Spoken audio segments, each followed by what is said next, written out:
నేను రేవంత్ రెడ్డి గారు ఇచ్చిన ప్రజెంటేషన్ కూడా నేను చూసిన.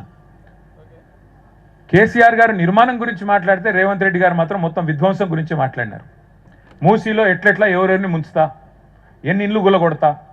2.5 ఏళ్ళు అయిందండి. నేను అడుగుతా ఉన్నా ఇక్కడికి వచ్చిన మా సోదరుల్ని సోదరిమణుల్ని, రేవంత్ రెడ్డి గారిని కూడా నేను అడుగుతున్నా, అయ్యా 2.5 ఏళ్లలో హైదరాబాద్లో కానీ హైదరాబాద్ చుట్టూ కానీ జిహెచ్ఎంసీలో కానీ ఇవాళ ఓఆర్ఆర్ లోపల కానీ కొత్తగా ఒక్క ఇల్లు కట్టినవా నువ్వు ప్రభుత్వం తరఫున?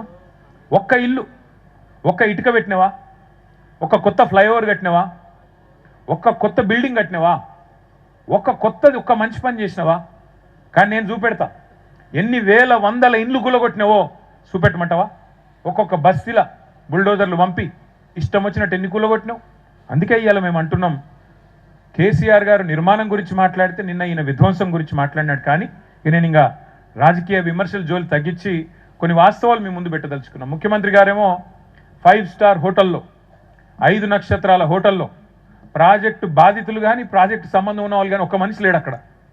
5 స్టార్ హోటల్లో మంచి ఏసీ రూములో సూట్లు బూట్లు వేసుకున్న వాళ్ళ మధ్యన హైదరాబాద్ని ఎట్లా సుందరీకరిస్తాను, ఏం చేస్తానని చెప్పి 1,50,000 కోట్లు ఎట్లా ఖర్చు పెడతానని ముఖ్యమంత్రి గారు నిన్న పవర్ పాయింట్ ప్రజెంటేషన్ ఇచ్చారు. అందుకే మేమేమనుకున్నాం, అసలైన బాధితులు ఎవరైతే ఆస్తి కోల్పోతున్నాం, ఎవరైతే భూములు పోతాయి, మా ఇండ్లు పోతాయి, మా కొంప కొల్లేరు చేసి ఈయన మరి ఏదో కడతానంటున్నాడు అని బాధతో అర్థనాదాలు చేస్తున్నారో ఆ మూసీ తీరంలోనే పెట్టాలి, అక్కడనే పెట్టాలని చెప్పి ఇవాళ power point versus public point అని చెప్పి ఇక్కడ మేము ఈ సమావేశం పెట్టాం. మీకు కొన్ని విషయాలు వాస్తవాలు చెప్పాలి.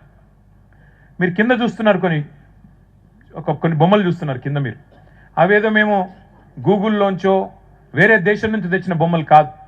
అవన్నీ కేసీఆర్ గారి ప్రభుత్వంలో మీరు చూస్తున్నామని మూసీ తీరంలో మనం ఆనాడు చేసిన సుందరీకరణకు సంబంధించిన బొమ్మలు అవి కింద ఉన్నాయి. మీరు మళ్ళీ చూపెడతాను మీకు.